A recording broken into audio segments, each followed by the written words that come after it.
2019년 12월 어느 날 저는 그 과거 활동했던 가수들을 소환해서 소개하는 슈가맨이라는 프로그램을 시청하게 되었습니다. 그날 게스트는 양준일 씨였습니다. 혹시 양준일 씨 아십니까? 네. 아시는군요. 일부 예배 때 오신 분들은 다 모르시더라고요.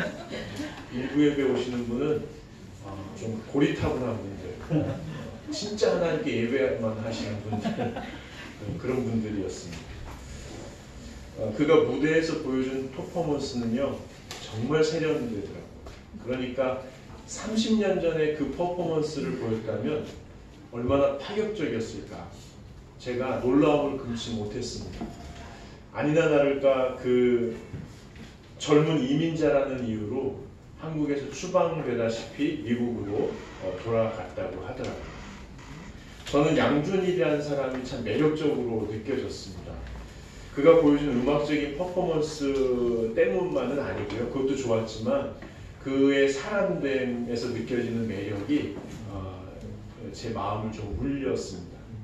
그는 미국으로 돌아가서 지금 50 정도 된 것 같더라고요. 그렇죠? 50 정도. 늦게 얻은 아들이 5살? 늦게 얻은 아들을 돌보면서 가족의 생계를 위해 음식점에서 서빙을 하면서 생활을 하고 있었습니다.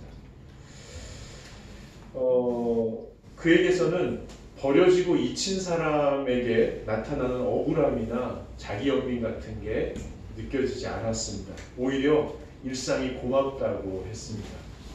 저는 일상을 고마워하는 중년이 궁금했습니다. 그에 대한 단서를 찾은 것은 손석희 씨의 문화초대석에서였습니다. 손석희 씨가 그에게 물었습니다. 20살 때 양준일과 50이 된 양준일 사이에 어떤 양준일이 살았습니까? 그러자 그가 이렇게 얘기했습니다. 머릿속에 있는 쓰레기를 치우느라고 힘들었습니다. 그 쓰레기가 자기를 버린 조국에 대한 원망인지 인기를 잊지 못하는 자기 집착에서 나온 연민인지는 제가 모르겠습니다. 자세히 설명하지는 않았습니다. 그렇지만 그는 하여튼 매일매일 자기 머릿속에 있는 쓰레기를 치우느라고 고생을 많이 했다고, 거기에 힘을 많이 썼다고 얘기했습니다. 그러자 손석희 씨가 그러고 나니까 어떤 일이 생기던가요? 라고 물었습니다. 바로 이 대목. 이 대목에서 한 그의 대답이 저를 하게 만들었습니다. 그가 뭐라고 했냐면 그러고 나니까 공간이 생겼습니다. 저는 정말 치열하게 하나님 앞에서 몸부림치는 사람들만이 자기 내면에 공간이 있다는 걸 발견하고 거기를 하나님이 어떻게 가꾸어 가시는지를 집중하는 그런 영적인 삶을 살 수 있다고 믿는 사람이기 때문에 그가 잘 모르지만 그런 과정을 거쳤겠다는 것을 제가 받아들이게 됐습니다. 그 공간이 생기니까 차분해지고요. 차분해지니까 현실이 받아들여지고 그러고 나니까 일상이 고마워지더라 라고 얘기했습니다. 여러분 겸손한 마음, 낮은 마음으로 일상, 현실을 받아들이시고 일상을 고마워하는 마음이 저와 여러분 안에 가득하시기를 축복합니다. 하지만 살다 보면 마음은 자연스럽게 높아집니다. 교만한 마음이 생기는 거죠. 그래서 내중심적으로 세상을 보기 시작하죠. 그래서 상황이 지금 왜 이렇게 돌아가? 라든가 저 사람 왜 저러고 있어? 라는 생각, 불평불만이 일어날 때가 참 많이 있습니다. 하지만 불평불만이 불신앙의 징표는 아닙니다. 불평불만이 미성숙의 지표도 아닙니다. 불평불만을 일으키는 높아지는 마음은 사실은 본능입니다. 본능이라 함은 하나님께서 이미 우리에게 주신 자연스러운 성향이라는 겁니다. 하나님께서 사람을 처음 만드실 때 이야기가 기록된 창세기에 보면 이런 말씀이 있죠. 창세기 1장 26절인데요. 제가 읽어드리겠습니다. 하나님이 이르시되 우리의 형상을 따라 우리의 모양대로 우리가 사람을 만들고 그들로 바다의 물고기와 하늘의 새와 가축과 온 땅과 땅에 기는 모든 것을 다스리게 하자 하시고, 하나님께서는 우리를 만드시고 하나님 닮았으니 사랑스럽다라고 이야기하셨습니다. 그리고 온 세상을 맡길 만큼 신뢰하고 자랑스럽다라고 하셨습니다. 하나님은 우리에게 너는 참 사랑스럽고 자랑스러운 존재야 라고 말씀하셨습니다. 그리고 높아지려는 마음을 주셨습니다. 왜냐하면 높아지려는 마음을 가지고 사람들은 하나님께서 맡기신 세상을 더 아름답게 가꾸기 위해서 부딪히고 도전하고 힘써 애써야 하기 때문에 그렇습니다. 사실 사람은요, 처음 태어나서 부족한 것이 없었습니다. 그런데 오늘 어린이 설교에서도 들은 것처럼 사탄이 뱀을 보내가지고 이렇게 유혹합니다. 야, 하나님께서 선악을 알게 하는 나무에서 나는 열매를 먹지 말라고 하셨지? 아니야, 근데 먹어도 돼. 먹으면 너 하나님처럼 될 수 있어. 거기에 홀딱 넘어가서 인간이 선악을 알게 하는 나무 열매를 먹게 됩니다. 인간은 신을 질투하는 존재입니다. 높아지려는 마음이 더 높아지면 신보다도 높아지고 싶은 마음이 사실 있는 겁니다. 하나님은 그것까지 아시고 우리를 그렇게 만드셨죠. 결국 따먹었어요. 따먹지 말라고 하신 하나님을 존중하지 않고요. 하나님의 말씀에 불순종함으로 하나님보다 높아져 버린 마음, 죄를 지은 거죠. 죄의 삭은 사망입니다. 사망은 영적인 죽음이죠. 영적인 죽음이란 하나님과의 단절을 의미합니다. 하나님과 단절된 인간은 그 이후로 하나님으로부터 너는 사랑스럽고 자랑스러운 존재야. 이게 복음이거든요. 하나님이 들려주시는 이야기요, 좋은 소식이요, 복음이요, 이 복음을 듣지 못하게 되었습니다. 그 후로 사람들은 세상의 이야기를 듣게 됐죠. 너는 무엇을 갖추어야 사랑스러운 존재야. 너는 이것을 해내야 자랑스러운 존재야. 세상에서 그런 이야기를 듣고는 사람들에게 인정받고 싶어서 갖추느라, 자기 능력을 보여주느라 분주하게 살다 지치게 됩니다. 여러분 혹시 들어보셨는지 모르겠어요. 지금도 야간 산행을 하다가 조난을 당해서 산속에서 죽는 사람들이 그렇게 많다고 합니다. 산속에서 죽는 사람들 중에 90%는요. 산 정상에서 내려오지 못하고 죽는다고 합니다. 그 사람들이 죽은 사람들의 90%는요. 불과 직경 20m 안에서 뱅뱅 돌다가 지쳐서 죽는다고 해요. 불 20m면요. 우리 예배하고 있는 공간을 다 터가지고 마련한 그 정도입니다. 그러니까 밤새 여기를 뱅뱅 도는 거예요. 내려가야 되는데, 이쪽인가? 아니 이쪽인가? 아니 다시 올라갔다 다시 시작해야지. 이게 맞나? 이게 맞나? 밤새 거기서 돌다가 죽는다고 합니다. 이는 우리 영적인 생활과 비슷합니다. 세상의 이야기를 듣고 세상에 인정받기 위하여 분주하게 다니다가 지쳐서 쓰러지게 되는 거죠. 하나님께서요, 이 사람을 불쌍히 여기셨어요. 이 아이들이 존재 자체로 사랑스럽고 자랑스럽다는 사실을 내가 알려줘야지, 다시 기억나게 해줘야지 하고 예수님을 보내주셨습니다. 여러분, 예수님은 아시듯이 하나님과 같은 분인데요. 높고 높은 보좌에서 내려오셔서 낮고 낮은 인간으로 오셨습니다. 그리고 주님 앞에서 이렇게 말씀하시는 거예요. 하나님, 우리 모두의 죄, 인류가 지은 모든 죄는 다 제가 지은 거예요. 제가 죄값을 감당할게요. 그리고 십자가에 달려 돌아가시게 되죠. 여러분, 오늘 본문 말씀 바로 뒤에 책을 보시면 빌립보서가 있거든요. 빌립보서 2장 6절부터 8절까지가 바로 그 예수님의 마음이 기록되어 있는 구절입니다.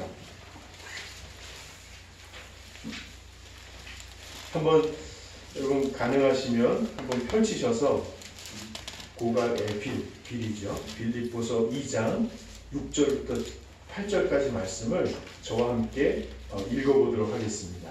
시작. 그는 근본 하나님의 본체시나 하나님과 동등됨을 취할 것으로 여기지 아니하시고 자기를 비워 종의 형체를 가지사 사람들과 같이 되셨고 사람의 모양으로 나타나사 자기를 낮추시고 죽기까지 복종하셨으니 곧 십자가에 죽으십니다. 예수님께서는 저와 여러분의 죄 그리고 인류의 죄를 당신의 죄라고 받아들이시고요. 하나님 앞에 정말 죄인처럼 돌아가셨습니다.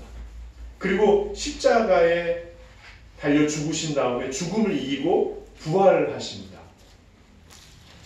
하나님께서는 예수님을 통하여 말씀이 육신이 된 예수님을 통하여 우리에게 가르쳐 주신 게 있습니다. 그게 뭐냐면 죽음조차 이기시는 하나님께서 우리를 여전히 사랑하신다는 겁니다. 하나님께서는 복음을 듣지 못하고 죄의 담 저쪽에서 방황하다 죽어가는 우리들을 불쌍히 여기셔서 예수님을 보내심으로 우리에게 하고 싶은 말씀이 있으셨습니다. 죽음조차 통치하시는 하나님께서 우리들을 여전히 사랑하신다는 말씀을 그렇게도 하고 싶었던 거죠. 우리들은 이 예수님을 통하여 하나님께 나온 사람들입니다. 생사화복을 주관하시는 하나님이 위대하시고 전능하신 하나님이 나를 너무너무 사랑하신다는 사실을 받아들이고 여기에 온 사람들입니다. 이제는 예수님 중심으로 살겠다고 고백하고 나온 사람들입니다. 헬스클럽을 끊기 위해서 어디 가는 게 좋을까? 학원을 끊기 위해서 종로로 가는 게 좋은가? 강남으로 가는 게 좋은가? 아니면 여행을 휴가를 가기 위해서 이쪽으로 가는 게 좋은가? 이쪽으로 가는 게 좋은가? 이런 선택지처럼 예수를 믿는 게 좋은가? 안 믿는 게 좋은가? 이렇게 해서 온 게 아니고요.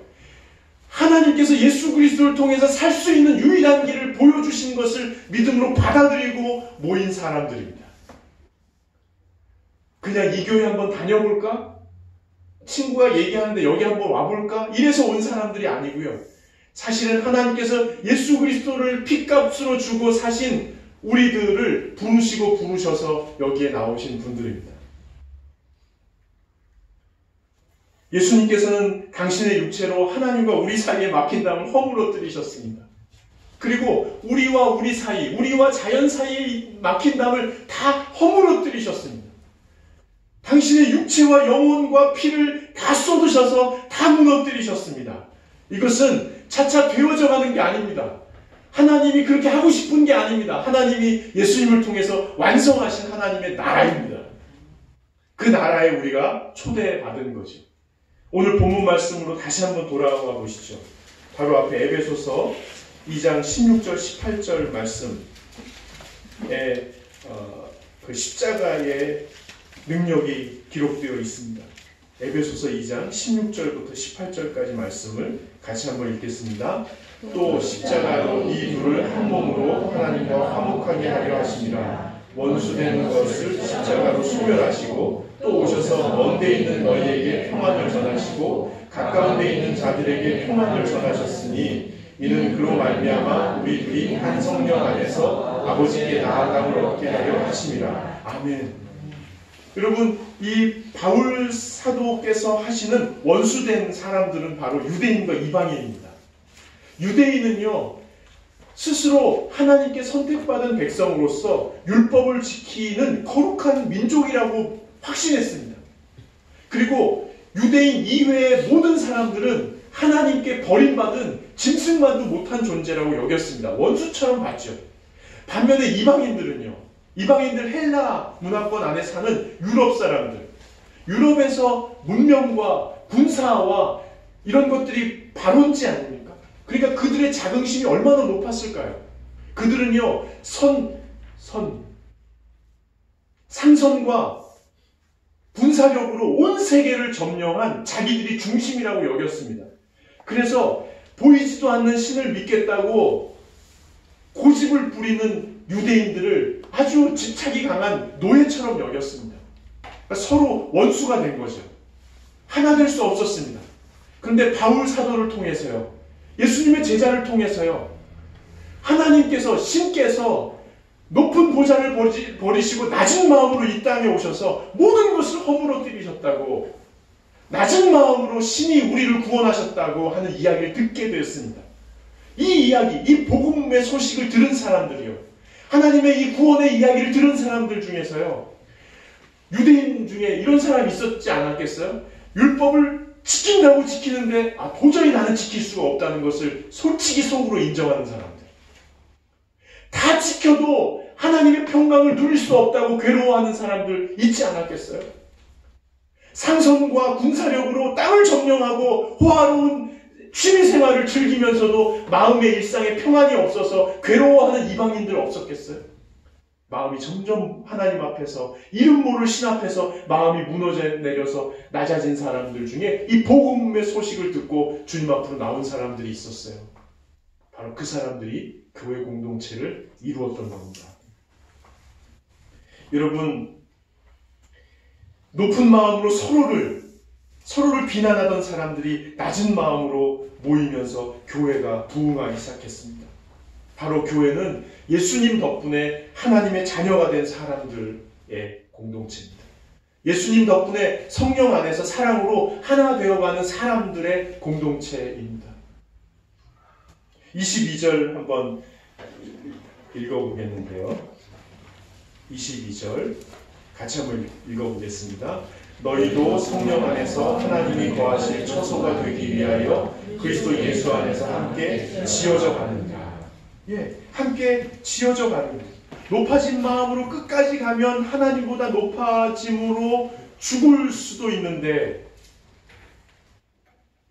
높아진 마음으로 죽음을 향하여 달려가던 사람들이 예수님을 통해 하나님 품 안으로 들어와 사랑 안에서 하나가 되는 신비로운 공동체가 바로 교회입니다. 여러분, 우리가 교회입니다. 우리가 교회입니다. 우리 숲속센터 안에서 살면서 예수님 마음이 우리 마음이라는 사실을 알아갑니다. 여러분, 우리가 서로 사랑 안에서 하나 되는 겁니다. 이것은 우리가 성숙해져서 이루어지는 게 아닙니다. 우리가 믿음이 강해서 성숙해지면 서로 하나 되는 게 아닙니다. 조금 더 헌신적으로 다른 사람들보다 부지런히 섬기는 사람 때문에 하나 되는 게 아닙니다.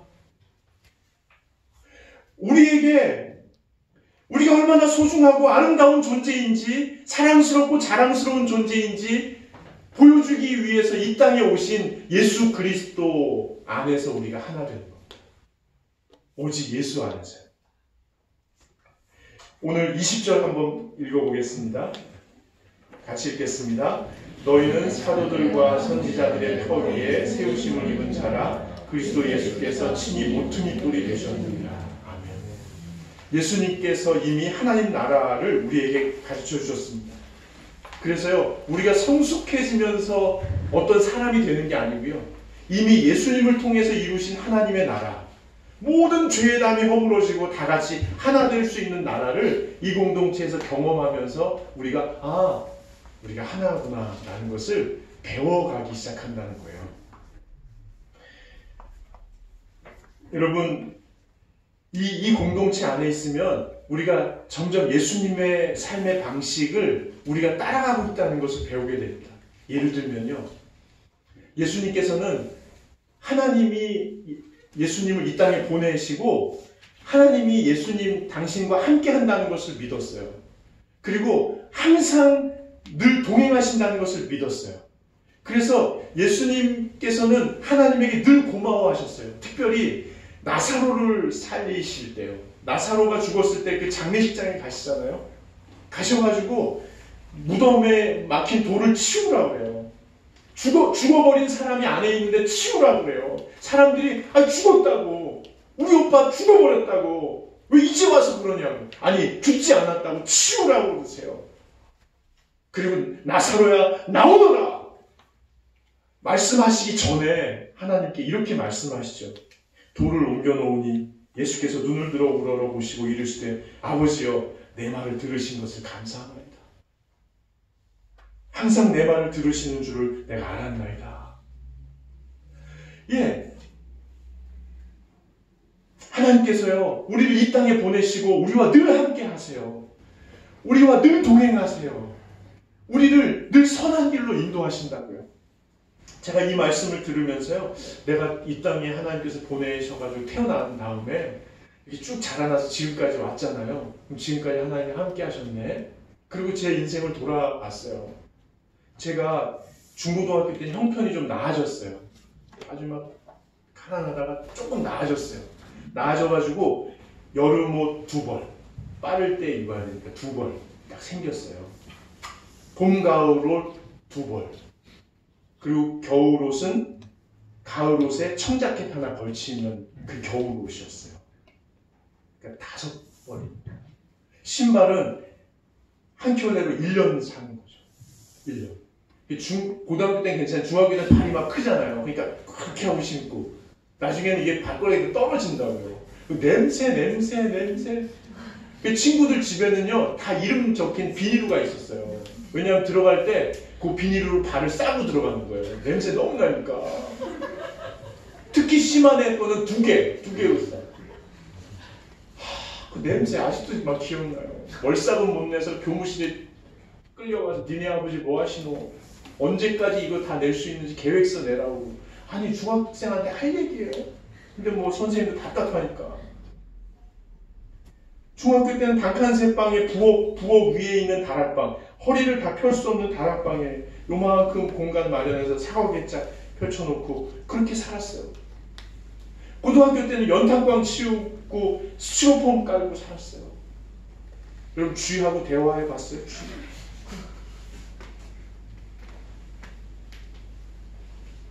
겨울에, 긴 겨울에 연탄가스하고 그 혹독한 추위, 정말 추웠거든요. 그걸 잊으면서 잠들던 그 긴 날들이 아직도 생각이 나요. 지금은 옷장에 한 계절 옷이 가득해요. 이게요, 제가 태어나서 대학교 때부터까지 입은 옷 다 합친 것보다 많을걸요.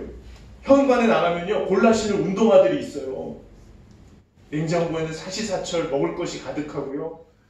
아, 대한민국. 특히 포근한 잠자리에 누워서 가수면 상태에서 콧구멍으로 스르르 들어오는 그 맑은 공기를 이렇게 마실 때면 정말 내가 살아있구나라는 것에 너무 고마워요. 너무 고마워요. 여러분, 우리 하나님께서 지금까지 인도해 주셨어요. 그래서 우리가 고맙습니다 하죠. 우리가 착해서 그런 게 아니고요. 예수님이 그러신 것처럼 우리 공동체 안에 모여있으면 하나님이 우리와 함께 하신다는 것을 자꾸 우리 영혼이 깨달아가는 거예요. 그러면서 과거가 새롭게 해석되는 거죠. 미래가 새롭게 전망되는 거예요. 우리는 구원하신 주님과 다시 오실 주님 사이에서 하나님의 나라를 바라보면서 다시 한번 살아가는 사람들이에요. 다르게 살아가는 사람들이에요. 그래서 고마워하는 사람들이 여기 모여있어요. 여기 모여있어요. 목회자는요, 말씀대로 살기 위해서 애들 챙겨가지고 막 이렇게 오는 한 분 한 분이 너무너무 고마운 거예요. 그리고 여러분도 목회자 말씀대로 하나님 뜻을 보여주려고 애쓰는 목회자들이 고맙죠. 너무 크게 웃었네요. 안 고마우세요? 고맙죠?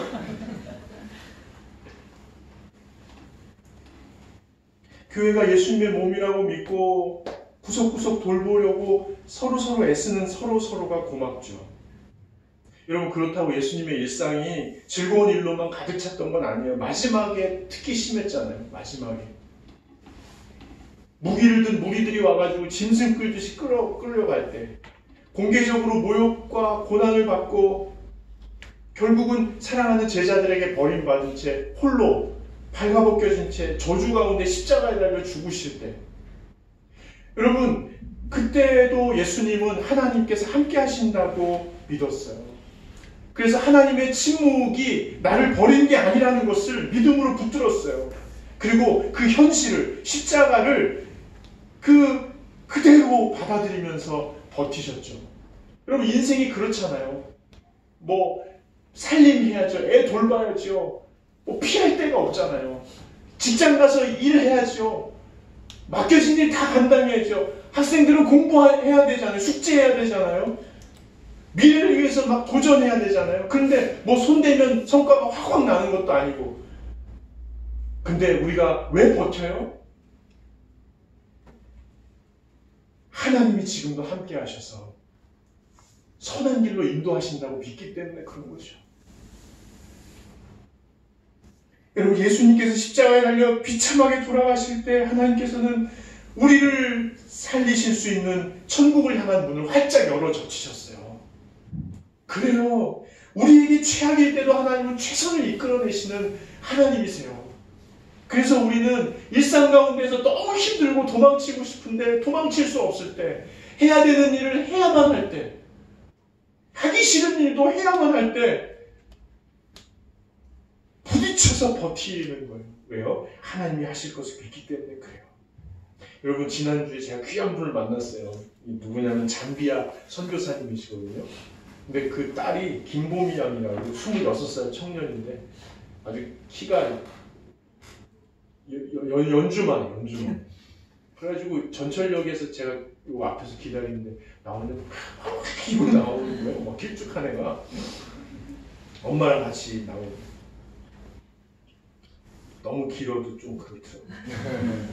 근데 이 아이가 16살 때 잠비아에 간 거예요. 엄마 아빠 가시니까 그냥 자기가 16살 때 중3 시작할 때 잠비아에 간 거예요. 근데 국제학교는 못 다니고 싼 학교를 찾다 보니까 홈스쿨링 하는 데가 있었대요. 그래서 등록금 내고 책을 받았는데 몇 주 있다 학교가 없어졌대요.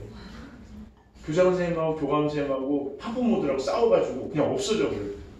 그러니까 더 싼 데를 찾아야 되잖아요. 더 싼 데 찾으면 이거 필요 없고 이거 하라고 하면 된다고, 교과서 필요 없고 이거 하면 된다고, 뭐 그런 데를 계속 찾아다니다가 22살이 됐는데 중3까지 마쳤대요. 그러니까 7년 동안에 1년치를 한 거예요.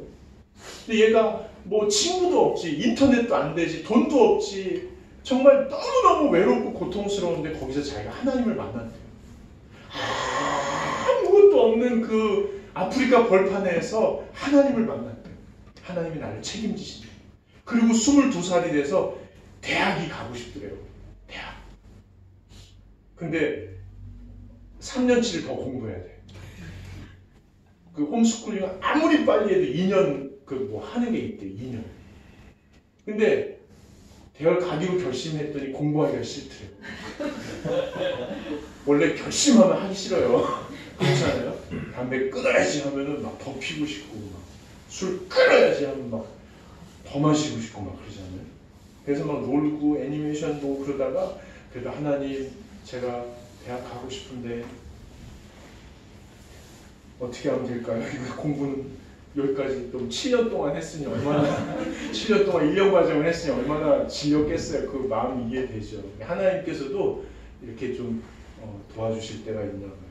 마지막 그 홈스쿨링 해주는 학교, 진짜 저렴하고 그냥 그런 학교 교감 선생님이 너 가고 싶은 학교에 메일을 넣어보래.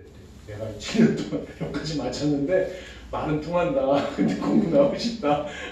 보내요. 그래서 버지니아에 있는 리버티 유니버시티, 거기에 자유대학, 좋은 대학이냐?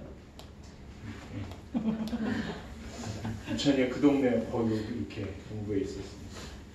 그래가지고 거기 보냈더니 토플이 되면은 오라고 했대요.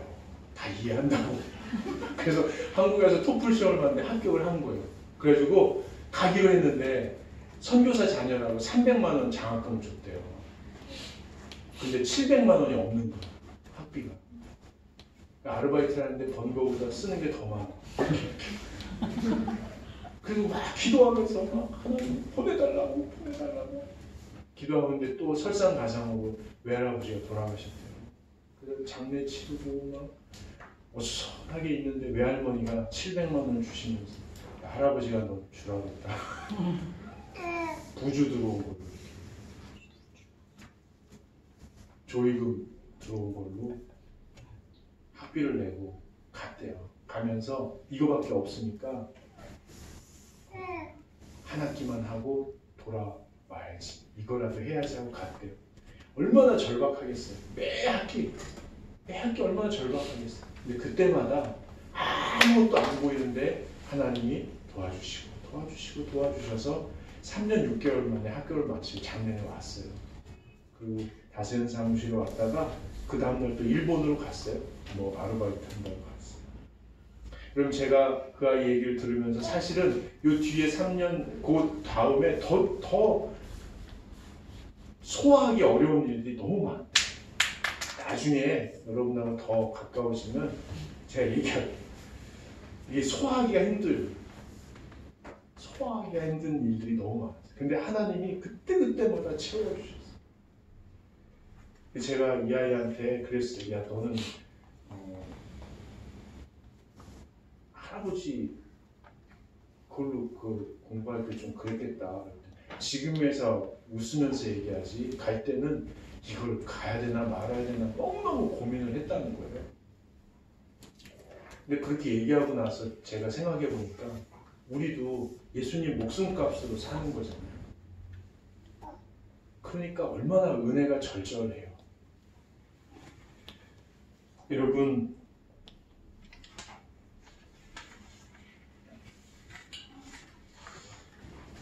우리 눈에 볼 때 아닌 것 같이 여겨지고 계획대로 잘 안 되고 그럴 때가 참 많습니다만 우리와 함께 하시는 하나님께서 선한 길로 인도하신다고 믿고 우리는 현실을 받아들이고 버티는 사람들입니다. 그래서 잘 안 될 때도 자기 스스로에게 또 서로에게 그럴 수도 있지, 조금 더 해봅시다, 이렇게 얘기할 수 있는 사람들입니다.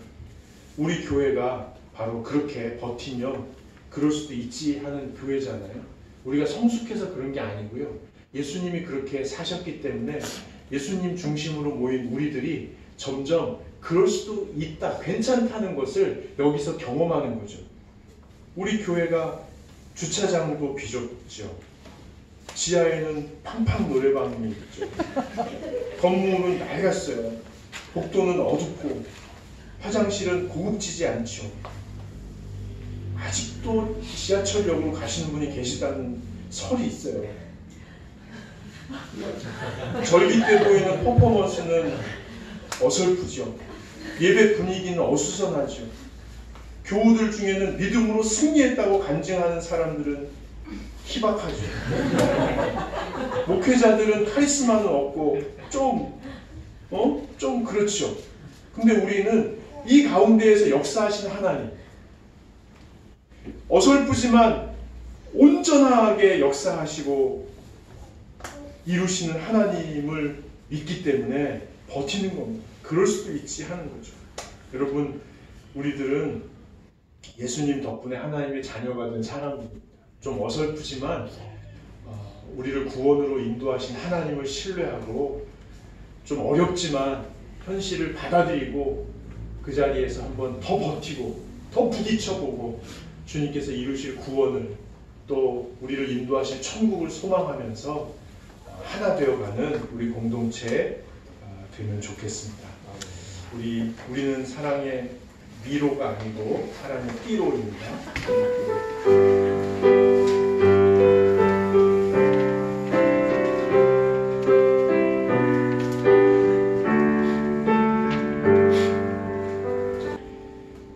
예수님 덕분에 하나님의 자녀가 된 사람들이 성령님 안에서 하나 되어가는 신비로운 공동체로 모이게 하시니 고맙습니다. 하나님, 우리 사랑하는 교우들 예수님의 마음으로 서로를 존중하고 배려하면서 살아갈 수 있도록 도와주시옵소서. 그리고 예수님처럼 하나님께서 함께 하신다는 믿음을 가지고 일상 가운데에서 끝까지 믿음으로 버틸 수 있도록 도와주시옵소서. 그리고 십자가에서 죽으신 예수님이 죽음을 이기고 부활하시고 또 하나님 보좌 우편에 가장 높은 곳에 가장 따뜻한 곳에 거하시게 된 것처럼 우리 사랑하는 교우들 믿음으로 주님의 길 따라갈 때에 죽음을 이기는 하나님의 은혜 안에서 기쁨을 맛볼 수 있도록 도와주시고 주님 앞에 엎드려 소원하고 기도하는 모든 것들이 주의 은혜 안에서 풍성하게 열매 맺는 것을 보고 즐거워할 수 있도록 도와주시옵소서. 주님께 고마운 마음을 담아 작은 예물을 구별하여 올려드립니다. 하나님, 이 예물과 함께 주님께서 주신 생명과 인생과 크고 작은 계획도 올려드립니다. 주님 받아주시고 오직 주님의 뜻대로만 사용하여 주시옵소서. 우리 주 예수 그리스도의 은혜와 아버지 하나님의 사랑하심과 성령님의 늘 동행하시고 참된 능력과 지혜 되심이 예수님 마음으로 겸손하고 낮은 마음으로 서로를 배려하며 하나님을 신뢰하고 하나 되어 살아가기로 다짐하는 이곳에 고개 숙인 한 사람 한 사람 머리 위에, 그리고 이들이 가슴에 품고 눈물로 믿음으로 무릎으로 기도하는 자녀들 머리 위에, 그리고 다음 세대들 위에, 그리고 아직도 주님을 모르는 세상 사람들 위에 영원히 함께 하시기를 간절히 축원하옵나이다. 아멘.